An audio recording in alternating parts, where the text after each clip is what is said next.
But so we need an after school program. We need to think about after school more and pre-K, but specifically after school, that 2 to 5 period where kids get in trouble. We need to have them doing, say, be it athletics or education, STEM, cooking, whatever, anything they like educate kids to so one thing I always ask kids, what do you like? What do you get at?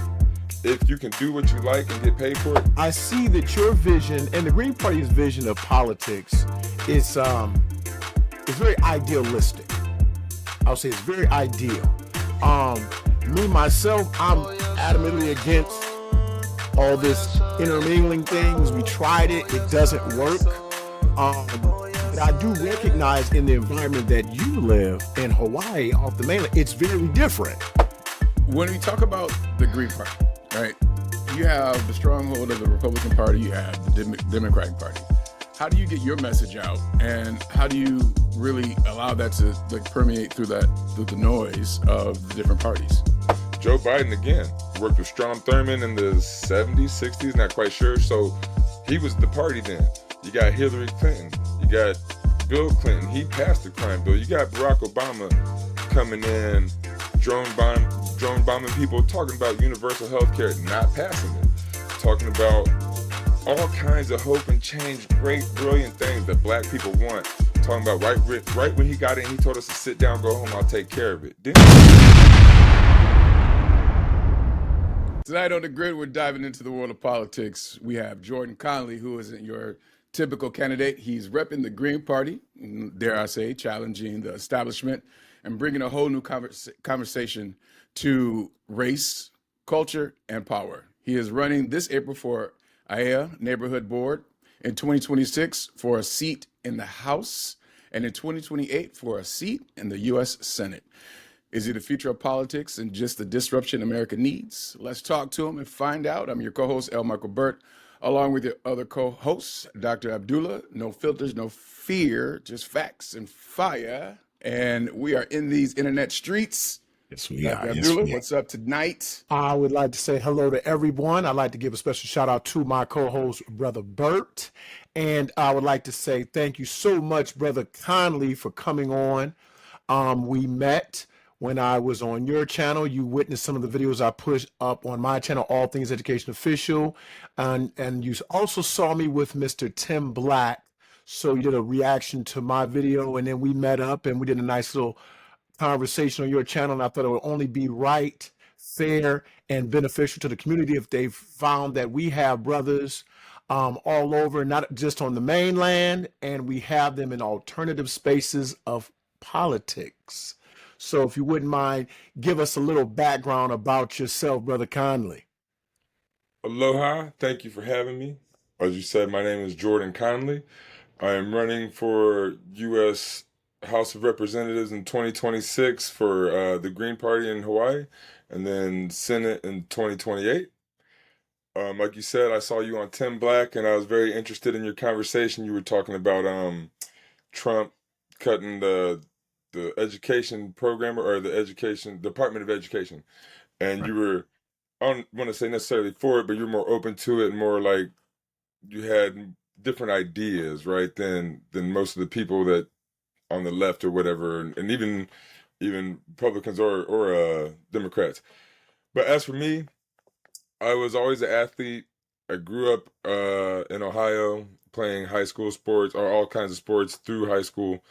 And once I graduated high school, went to a couple different colleges, I played on some practice teams in football. And then I went into the workforce. I was a server for most of my career, like up until my 30s. And then from 30 to now I'm 45, I've been a personal trainer. And my whole career, I just wanted to help people. I just wanted to work with people, help people. And that's why I was like a server. I worked in Waikiki. Like I've been in Hawaii for over 20 years. So I worked in Waikiki as a server, bartender. And like my thing was always wanted to make everybody's day. Like I wanted to make your interaction with me the best part of your day. And so that was me trying to help people. And I got to be about 28, and I thought I wanted to do a little bit more. I felt like, just serving people at a restaurant was good. It was fun and whatnot. But then I wanted to do more. So I've always worked out. I've always been an athlete. And people always tell me, oh, you should be a personal trainer. And so then at about 28, I started studying for a personal trainer, became a personal trainer at 30. I'm NASM certified. and I just started personal training, working with people, helping people lose weight, helping kids get better at sports and stuff like that. Started donating my time to football teams, basketball teams, volunteer coaching and whatnot. I started a nonprofit called Hapa Mana in 2016. Hapa in Polynesian means mixed or like half, but they use it for like mixed. If you're like a mixed person, they call me Hapa. I'm mixed. I'm half black. I'm half white. And then Mana is like spirit or aura. So it's like the integrating spirit, integrating aura, something like that. And so I started that in 2016. And we started bringing kids just from all over around together to be together and just do sports and education. Like we did weekend camps, after school programs.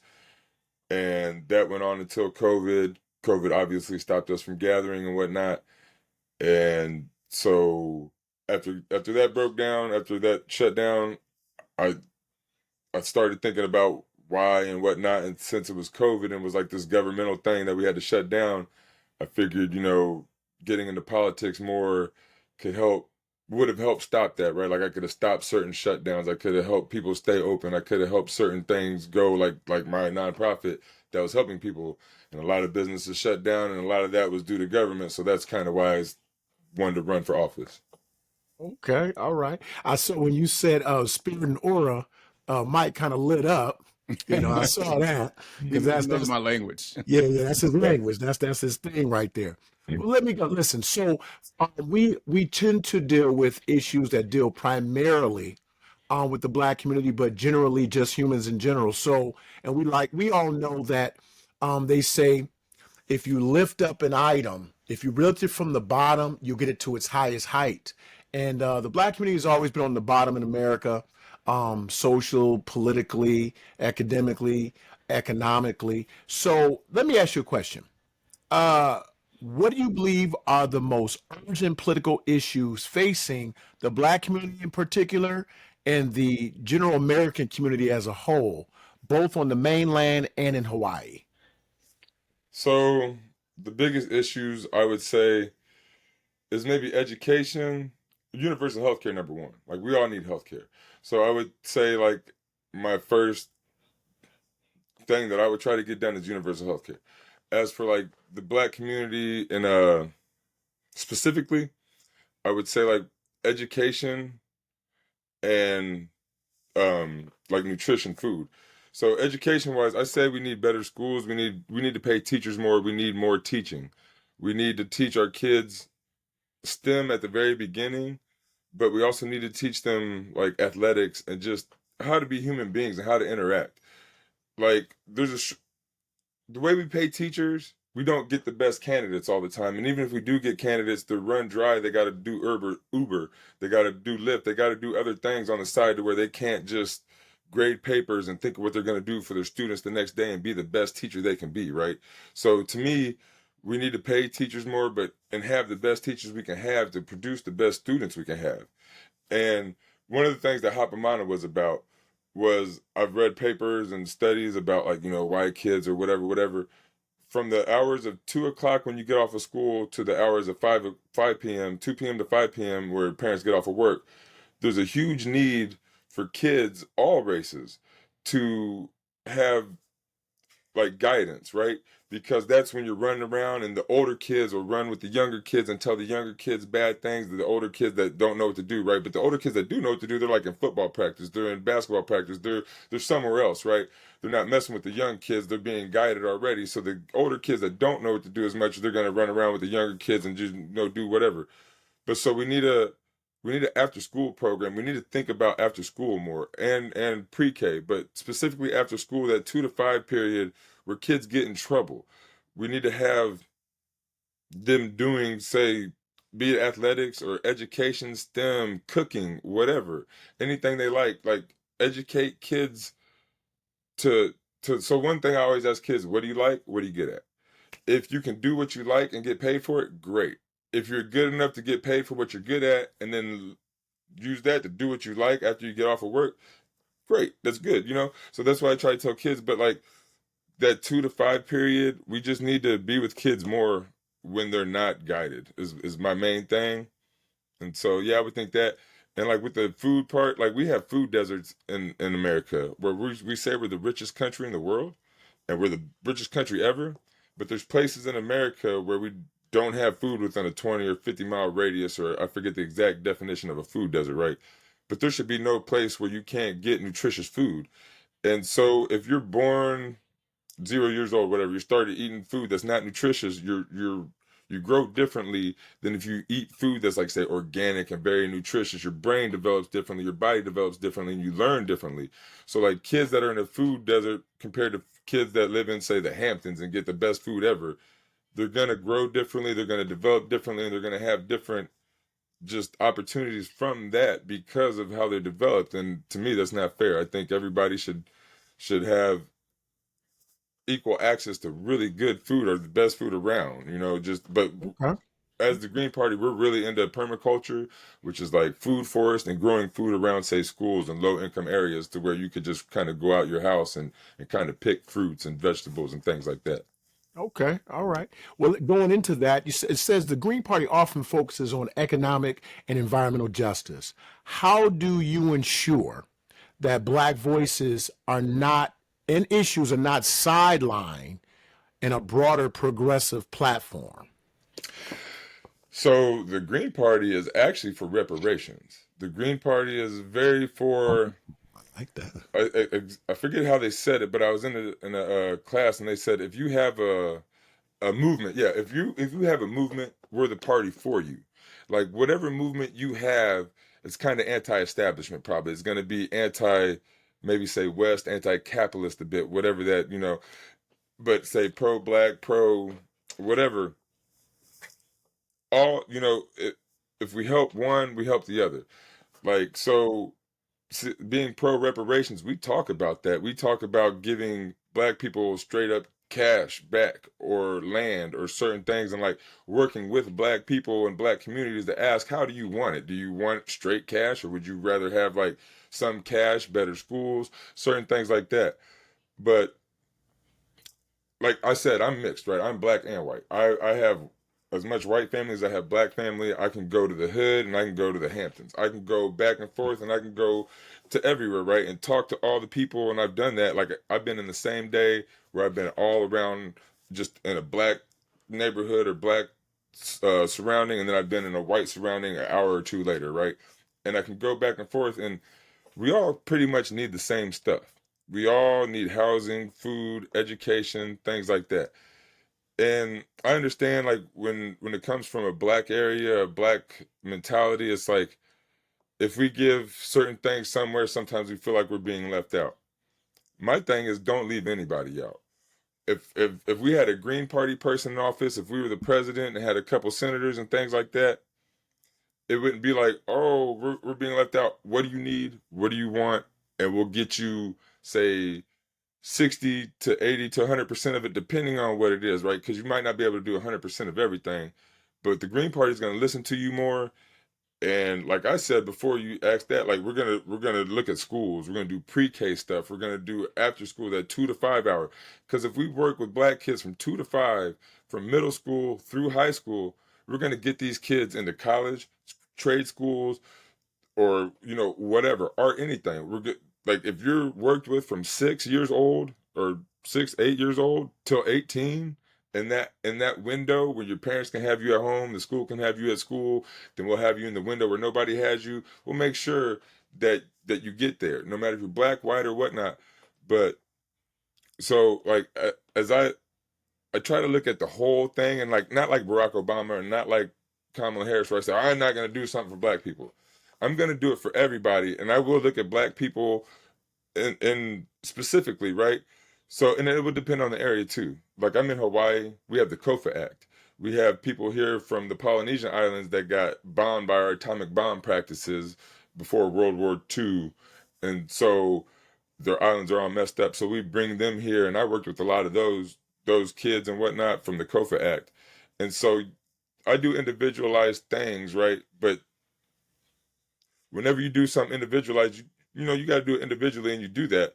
But then it's still a whole broad thing. Like those kids from the COFA Act. So one thing, I brought kids from Punahou, where Barack Obama went to. That's the rich school out here. I brought kids from the richest schools out here to the lowest income areas out here, and I had camps with those kids where those kids got to intermingle, their parents got to intermingle, and they got to become friends, right? So that's one thing I would suggest doing too, like say on the mainland with like black kids, right? So we have these low income areas or these black areas or however you want to call it, but then we take these higher income areas or these white areas or even Asian areas or whatever ethnic area or whatever income area, and just help them all mix, help them all meet each other, come together in camps on the weekend, because it's a little bit hard on the weekday, but like we had weekend camps where we brought them all together and said, hey, we want you to sit with people that you don't know. If you're going to go home with somebody today, don't sit with them at lunch. Sit with somebody else. Meet somebody new, talk to them, and find something else, find something out about them. And so if you get everybody in society to kind of try to meet each other a bit and know each other, then things will just help out and equalize a bit. Can I say something real quick, Mike? Because I know you're about to jump in. No, go ahead. All right, cool. Yeah. I'll And jump in, see, but go ahead. okay, so, and that's one of the reasons why I really wanted you on, because I see that your vision and the Green Party's vision of politics is very idealistic. I'll say it's very ideal. Me myself, I'm adamantly against all this intermingling things. We tried it; it doesn't work. But I do recognize in the environment that you live in Hawaii, off the mainland, it's very different. You know, I know it's part of the United States, but it's not really, like the mainland.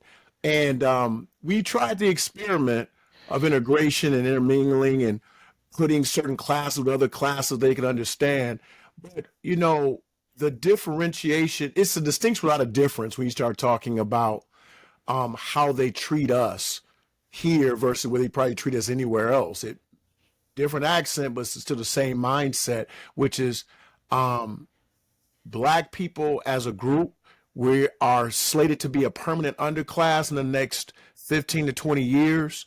And I would like to say that the disenfranchisement that we suffer is not a bug, it's a feature. It's what the system is supposed to do. Yes. And we recognize that the Green Party speaks against that. But my question I have is the Green Party the party for movements because it's contrary, or because it genuinely believes in movements that help specific groups and ultimately the entire nation?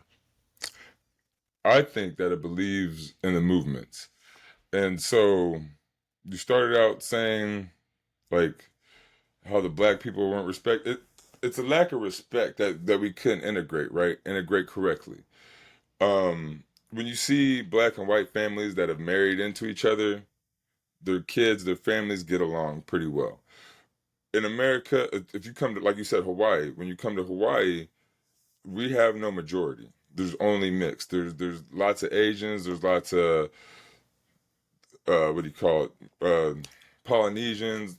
Very few blacks and whites, but there's just all kinds of people from all over the world, and we don't have very many fights. We don't have any of that racial tension because there's just no point. There's no like, oh, we're a gang of this or we're a gang of that. So, but to take it back, that there was no respect for the black people, right? When we got our freedom, they gave us freedom, and then from like what 1886 to like 1896 or something, we started getting senators and we had respect and we started doing things, right? And then right after like about 10 or 15 years, they didn't like that. They did Jim Crow and they cut that out. And so they showed the disrespect to black people and shunned us, right? And put us down. And so with that, like again, I come back to education a lot, where we need to teach more black education, like they call it DEI or whatever they want to call it, and they're trying to take it out of schools.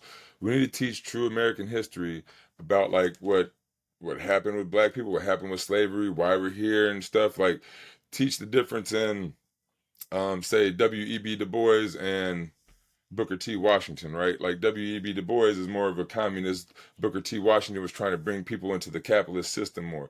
And like bring people into those distinctions and let people know like the difference in a Malcolm X and an early Martin Luther King.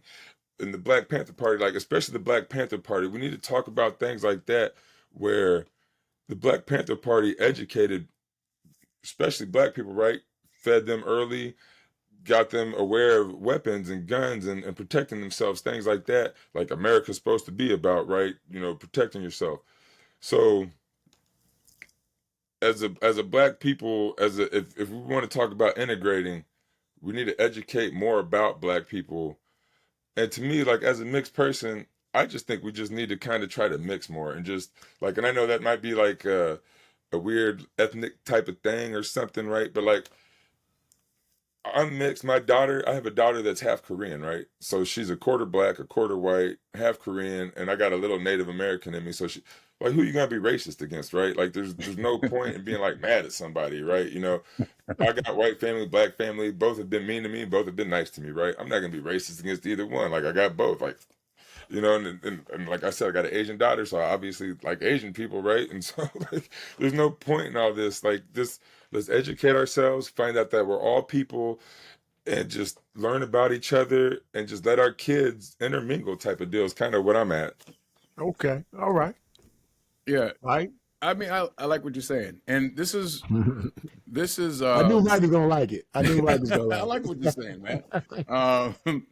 But me and Dr. Abdullah, we have somewhat opposing views on some things, but when we talk about the Green Party, right? You have the stronghold of the Republican Party, you have the Democratic Party. How do you get your message out, and how do you really allow that to like permeate through the noise of the different parties? So really, our message has been gotten out since Barack Obama in 2008. His hope and change was our message. He got in and didn't do it. He didn't pass universal health care like he would say. Bernie Sanders did our message in 2016, 2020, and now they're doing that oligarchy tour right now. He's spreading our message. So if you want universal health care, if you want a higher minimum wage, if you want better schools, if you want better food, things like that, that is us. So some people are spreading our message, but they're trying to like what do you call it, sheepdog you into the Democratic Party, and we know they're not going to do anything. So our message is out. What I'm trying to do is right now, I'm talking to you guys. I've talked to some other guys on YouTube. I'm talking to everybody in the Green Party that I can talk to and telling them, like, if you will, I'll have other people come on your show. The other shows I've been on, I'm having people go on their shows. I'm talking to everybody that I can and just trying to build as much notoriety or whatever, you know, notice for the Green Party as I can, because people want our message. People want what we have to offer. Like everybody wants universal health care. Like everybody wants their kids to go to good schools. Everybody wants good roads. Nobody wants to go to war. Like we're anti-war. We're a non-violence party. We're going to stop all wars. Like if we had our president, Gaza would be done. We wouldn't be sending weapons to Israel. We would stop that. So our message is out kind of. We just need a better way of showing people who we are. And that's what I'm trying to do. Get people out there on these shows. I'm trying to call certain artists and get artists to come to the Green Party and maybe do songs for us. Like Logic is a good one. If you guys know who Logic is, he's a Yeah, mixed I dude know too, like right? that. And he's Yeah. really what is it? Against, not against suicide, but he talks about suicide a lot, right? So he's a guy who would be good for the Green Party and could get a lot of people, right? So I'm and like Colin Kaepernick, I'm looking at people like that, trying to get people like that that can get eyes on us that are say famous or both famous and into politics or whatnot. So I'm looking at that. I'm looking at YouTube. I'm trying to do all this stuff and just trying to get Green Party people to get their name out there. But our message pretty much is getting out there by Bernie Sanders and AOC right now. Everybody wants the anti-oligarchy message, but you can't fight the oligarchy without fighting the duopoly. The Democrats are just as much the oligarchy as the Republicans are. I agree. Yeah. So, I Yeah. mean, do you think that people's minds are really becoming more in tune with, even though there's the message out there, no one's really standing up for the Green Party? Is that what you're creating for yourself? So, not for myself, for the party, for us, for the country.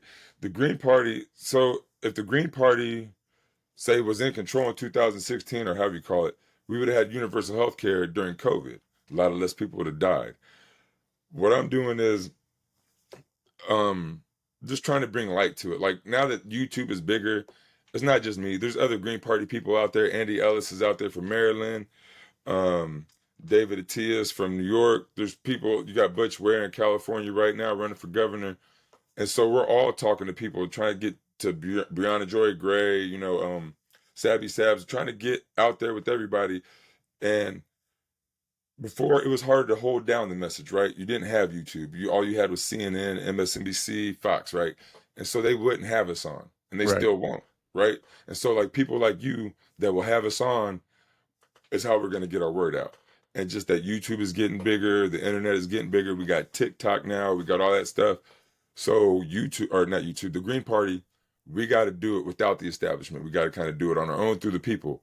Like what I realized is that the Green Party is a people-powered party, and if you're a people-powered party, the people got to get in the party to power it. The Democrats and Republicans are both corporate-powered parties. Corporations are going to give them money no matter what the people want, right? Like you saw the Bernie Sanders thing going into the Democratic Party 2016, 2020. Those people had no say. The corporations that funded the Democratic Party got all that nonsense out. They didn't want that, and they got Hillary Clinton and Joe Biden in. You know, they're not about the people, they're about the corporations. We're about the people, so we're using the people to spread our word. Okay. All right. Okay. I have a question for you, if you don't mind.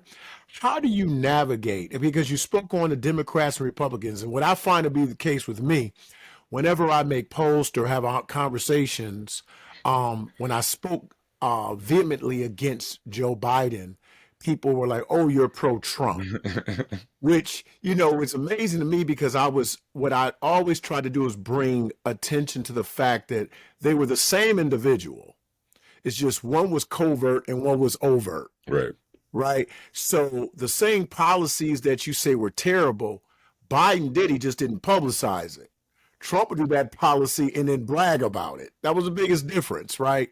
A distinction Yes. without a difference. So my question is, when we look at politics, we know that the Democrat Party is primarily identity-based politics. We know this. So, but here's my question about you with the Green Party. How do you navigate between the tensions between identity-based politics and universal policy approaches? So when you're talking about the Joe Biden versus Donald Trump, when I would talk about, say, Joe Biden versus Trump, and people would say, "Oh, well, you're for Trump now." Like this is a good thing to come from the black side, right? Joe Biden in the 90s did the crime bill.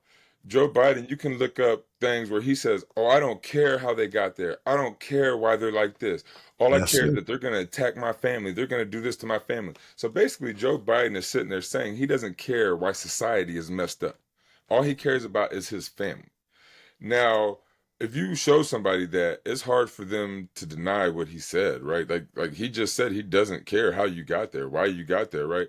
He said if you got a piece of crack that's the size of a quarter or something about the size of a quarter, you're gonna go to jail for 5 years or more, right? Right. Then run it back, what, 15, 20 years while he's president, they put his son out measuring crack on a scale, having 21 point something grams of crack, which is several quarters of crack. And then he's going to ask the public to have a tendency or tenderness on his son. I forget exactly what he said, but like to excuse his son or whatever. And then he's going to pardon his son for the same thing he sent so many black men to jail for, the same thing that he broke up so many black families for. So like Joe Biden is such an anti-black person to me. Like they say he worked with Strom Thurmond and all that. That's a little bit before my time in this.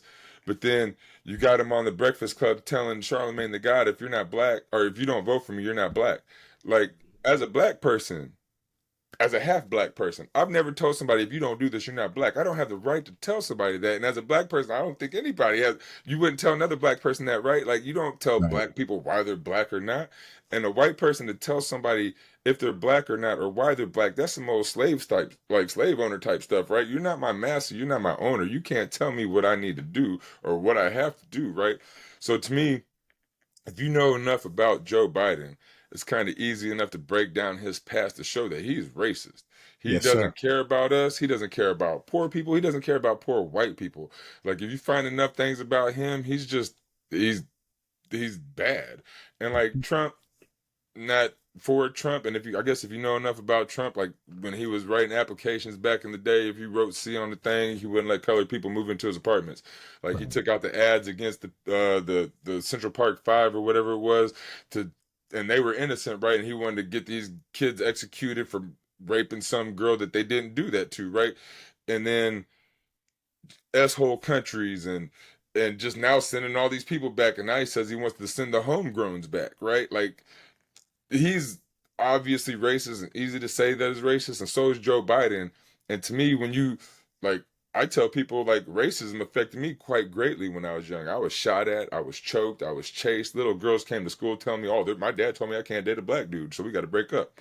So like, I've had all this stuff happen to me, and you can see me, I'm pretty light, right? And as light as I am, I've had all this black stuff happen to me, and so I mean, to be able to explain who Trump and Joe Biden are to me, it's kind of easy from the black standpoint of that they're both racist. They're both obviously racist. It's easy to say. I gave up a few examples here, and I mean, I got videos if you want to look at the channel too. But like, yeah, they're to me, it's not hard to explain that they're both racist and why they're racist.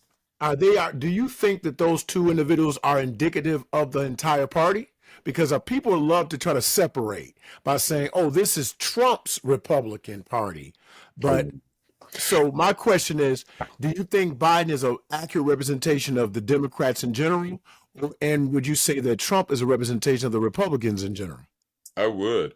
You could take Donald Trump, and if you look up Lee Atwater, Lee Atwater, inward, inward, inward, 3 times, and you'll get where he had a meeting where it was secretly taped, and he said, "You can't say in no more. You got to say busing, taxes, this and that."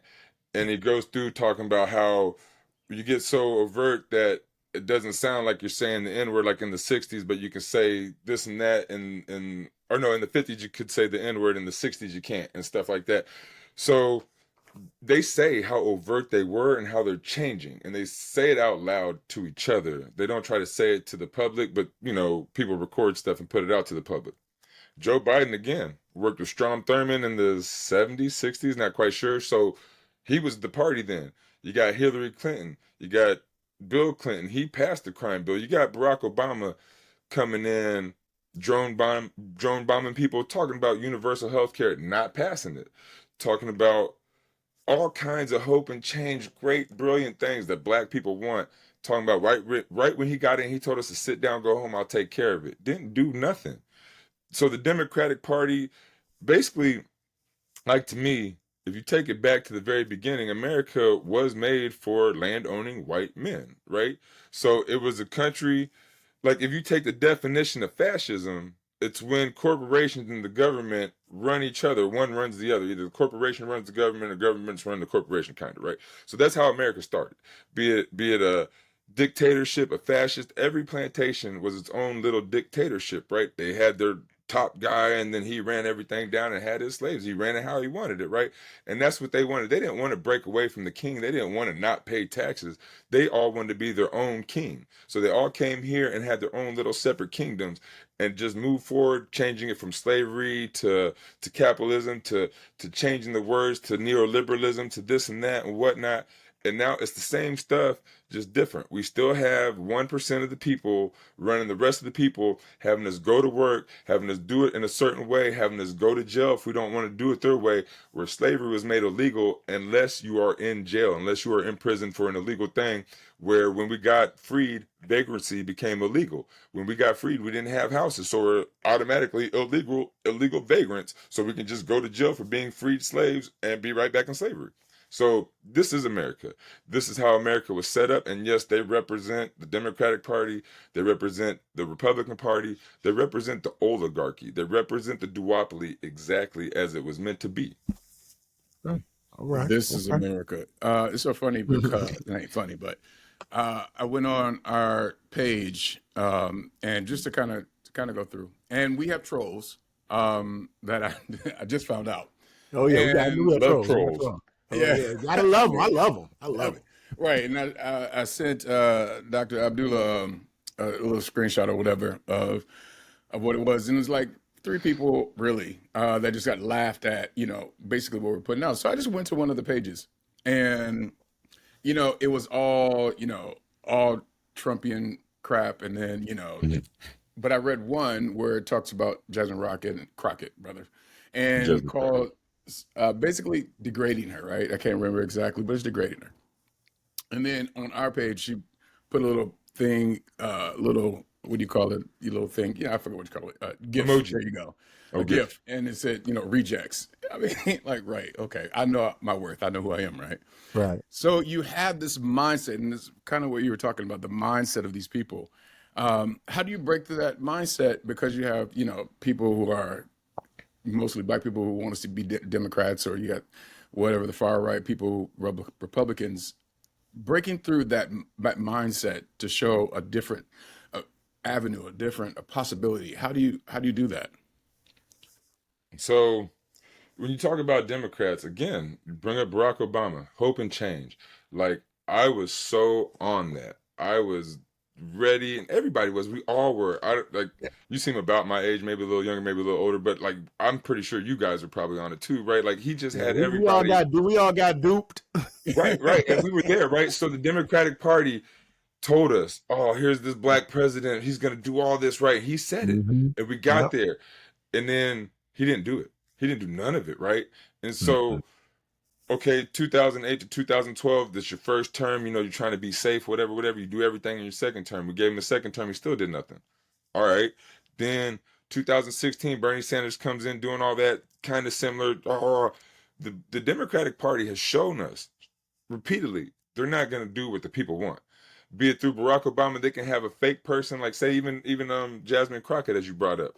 If you look at Jasmine Crockett when she was running for Senate, look at the Mm-hmm. way she talked. Look at her mannerisms and her the way she spoke. Her vocal, I forget exactly what I was trying to say. Vocal inflections. Inflections, Yeah, right? Like, she yeah, spoke she very was powerfully. polished. Now And she's a sister girl. right, and now she's all right and throwing Yeah. her neck around and stuff. And it's like, I understand that. Like, if you're in a certain situation, I might button up and be all, prim and proper. And then in a certain situation, like I said, I've been from the hood one day to the super nice area, whatever, and I've been to the super nice black areas. And I used to live in a trailer park, so I lived in the white trailer park where I was living with the poor white people. I've lived with the poor black people. I've been with the rich white people and the rich black people.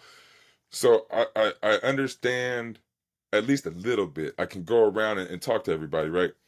But like the Democratic Party has proven several times that they don't care about us. That if we put a movement, and even I remember being a kid and Bill Clinton going on Arsenio Hall playing the saxophone, right? Oh, he's the first Yeah, I black remember that. president because he could Oh, play the saxophone. All right, yeah. man, if you're gonna be cool enough to do things for black people and help us out, and I'll give you the first black president if you really do some stuff for us. But you didn't do nothing for us. And I saw this interview with these two or three black ladies talking about how he messed up welfare really bad for the black community, and I can't find it no more. And I saw it a long time ago, and I wish I could find it. But I've seen other stuff about the Clintons messing up welfare and like the black community on that level, but I haven't seen one that really touched me like that one. So I can't really speak on it quite as much. But like the Democratic Party just has basically proven many times. And then okay, Bernie Sanders 2016, you had Hillary Clinton. We wanted Bernie Sanders. The Democratic Party said they were a corporate entity and didn't have to do what the people wanted. They installed Hillary Clinton, put her in, and while she was running, they helped um, Donald Trump, her Pied Piper strategy. They helped him beat the rest of the Republicans because she thought that she'd be able to beat him. But Yeah. basically, that's saying I'd rather have Donald Trump be president than a Bernie Sanders because I'm going to cheat Bernie Sanders but help Donald Trump. So if this is what Mm. you're doing, you're showing as the Democratic Party that you'd prefer Donald Trump than a populist person like a Bernie Sanders, somebody who has a picture sitting behind Martin Luther King Jr. when he gave his speech, somebody who at like 20-ish years old was chained to a black woman when the cops were like, in the 60s when they were doing their whatever, the civil rights movement, right? He was in his early 20s and like had the wherewithal to be pro-black and like stuff like that, right? And they kicked him out. So there's really nobody that you could say is more pro-black than somebody who has a picture sitting behind Martin Luther King and in the picture chained to a black woman, and he's a Jew whose people were kicked out of Germany back in the day, right? So he knows kind of the struggle too. So, but it was about the Democratic Party. They've shown us they don't want us. Well, I'm gonna say this. I'm gonna let Mike go. I just want to point out this point. I think that now the litmus test has changed. specifically over here in the mainland in politics, and people of my ilk are now in the space of saying, if you are running and you want the black vote, we need to know what is your stance on lineage-based reparations. And that's why I was so happy to know that. I've read the platforms of many different Green Party candidates, and they're very, very, very clear. They are supportive of lineage-based reparations. Yes. Whereas if you ask Bernie Sanders, what does he think about reparations? He comes back with the most ridiculous question. Well, what do you mean by that? And our answer is like very simple. We want the same thing that the Jews got. Remember those guys? Oh, you're one, right? We want that. We want that money. We want that access. We want the resource. Give us the access, give us the money, and then leave us the hell alone. That's what we say. So Bernie Sanders had a really great message, but where he lost a lot of us is when the question was asked about reparations. He pulled a Jane Elliott. I'm on your side until it's time to cut the check. So no, Right. I agree. The Green Party is for cutting a check, is for, say, giving land. But again, it'd be more, let's talk to the black community a bit. Like obviously a check probably could come right away, say, if we got voted in, say we'll do $1,000 a month to start, and then start talking to the black community more and see what else we need, right? Because like $1,000 is obviously helpful, maybe not the end all be all, right? But it could be a start, and then we talk to the black community more and say, would you prefer land? Would you prefer school? Where would you prefer it? How much would you prefer it? How would you prefer it? If we did it this way, you could get more later. If we did it this way, you could get some sooner. But there's a lot of ways to do certain things, but it wouldn't be how the Democrats and Republicans are. We got to do a study. Okay, we got to do another study.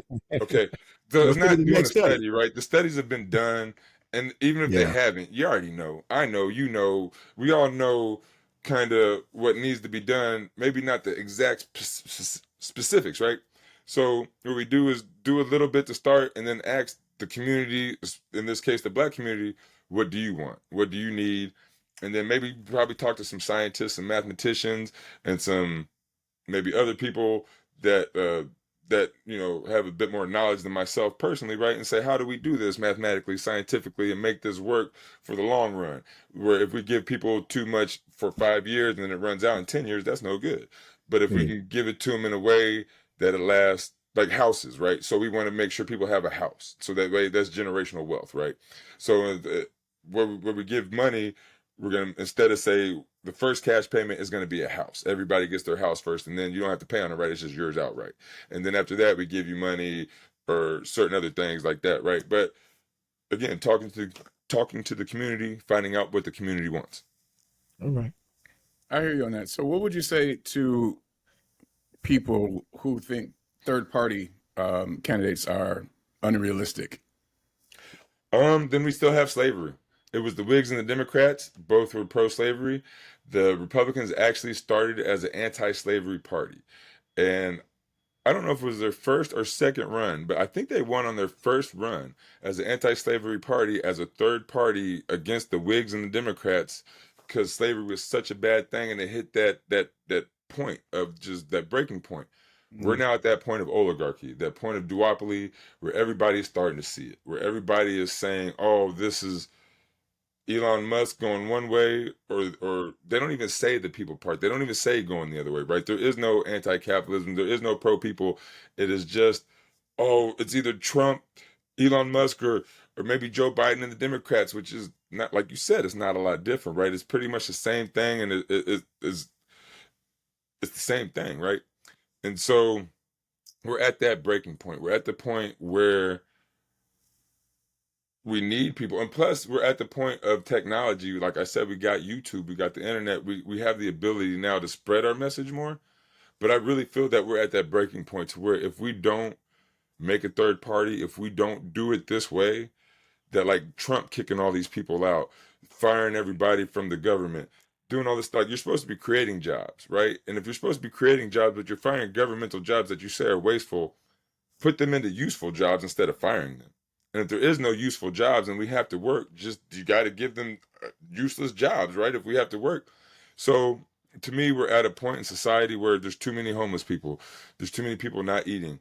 The schools aren't good. We're bringing in people on this H-1B visa Because our schools suck. Why don't we have the engineers and the doctors that we need? We're the richest country ever. They always say that. Donald Trump is always talking about how great the USA is. Make America great again. What made America great? People could go to school for really cheap in the 50s, 60s. They paid like $2,000 a year or something like that or less, right? It was cheap. You could get an education. You could work as a gas station attendant and have a family and have a house and a yard, right? We don't have that now. What made America great was that we taxed the rich and distributed money to the poor or the regular people, or however you want to call us. And we're not doing that now. And so I ramble a lot and I apologize, but we're That's all just right. at that Come point. on. It's the Okay, breaking well, point. We need to you change. good. You good though. You It's good going to though. be like a fight, a war. Right. Gotcha. Okay. Gotcha. All right. All right. Let me. Well, Mike, I'm gonna let you close out, but I want to say this. Can you share a personal moment that fundamentally changed the way you think about power, privilege, and responsibility? Something that happened with you personally. Me? Yes. Okay. Okay. It might be an odd thing to say, but when I was young, I was always like the leader of the team. I was the quarterback and stuff like that, but I was always immature, right? And it kind of showed with my friends and stuff. And then as I got older, I was in my mid 20s, and one time I was in a room of people, and I looked around and I was like, "Oh man, I'm the most mature person in here. I need to I need to step up and do what needs to be done in this room." And it was a room of young adults, but it was just like we were acting a little bit silly, and I forget exactly what it was, but at that moment, I realized that there's certain moments that I'm the best one to take the lead. And I'd rather be somebody's Robin, and I'd rather be behind them and help them out.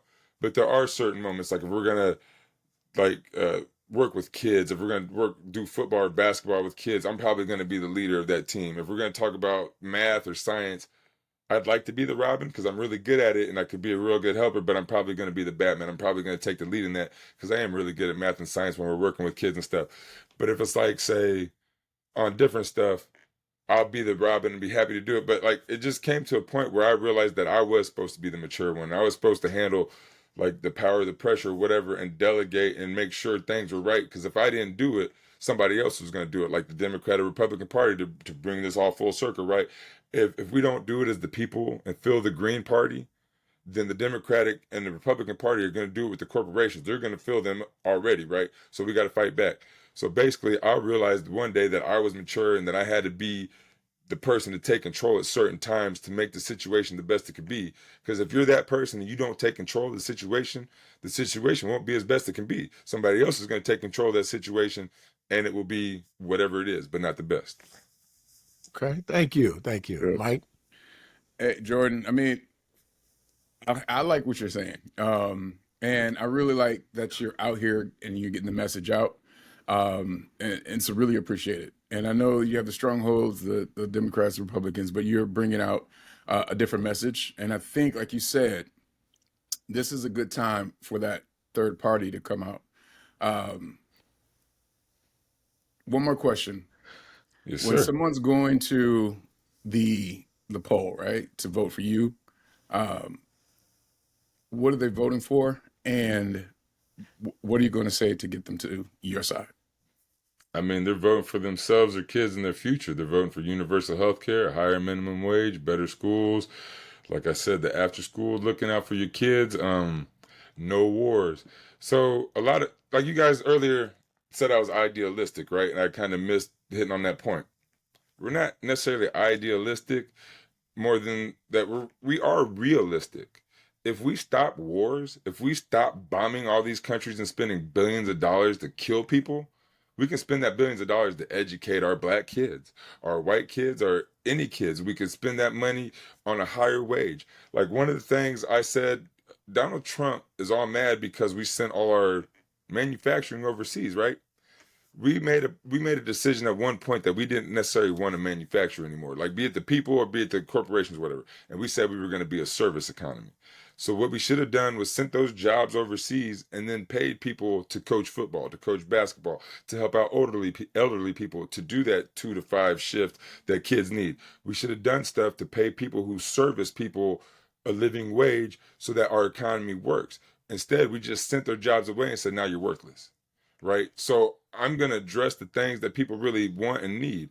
Like, we don't want manufacturing jobs per se. We want to be useful people and get paid for our time. Now, if it was servicing kids, adults, whatever, you'd be fine with that if you made a living wage and respected for it. That's what we need to do. Like, if China's manufacturing enough stuff for the entire world, why would other people need to manufacture stuff? Now we're just creating waste. But I'm gonna do what the people ask, not maybe everything, but I'm gonna listen to you. One thing I would do is have a town hall every month. If people want a town hall more often, I'd have a town hall every other week or every week. If they want to show up and be there, I'd listen to you, hear what you got to say, and try to get as much done as humanly possible that the people need and want. You know, like, listen to the people and do that. But basically, the very first thing is universal health care. I think that we all need. Got it. Jordan, thank you for being here, man. Really appreciate it. You know, I could tell that your heart is for the people and your spirit is for the people. So you serving the people will be a benefit. So thank you. And this is The Grid with El Michael, Dr. Abdullah. Next time. Right on. I appreciate you guys. Thank you for having me on. Thank you, brother. We appreciate you. Yes, sir. Take All care. right. All right.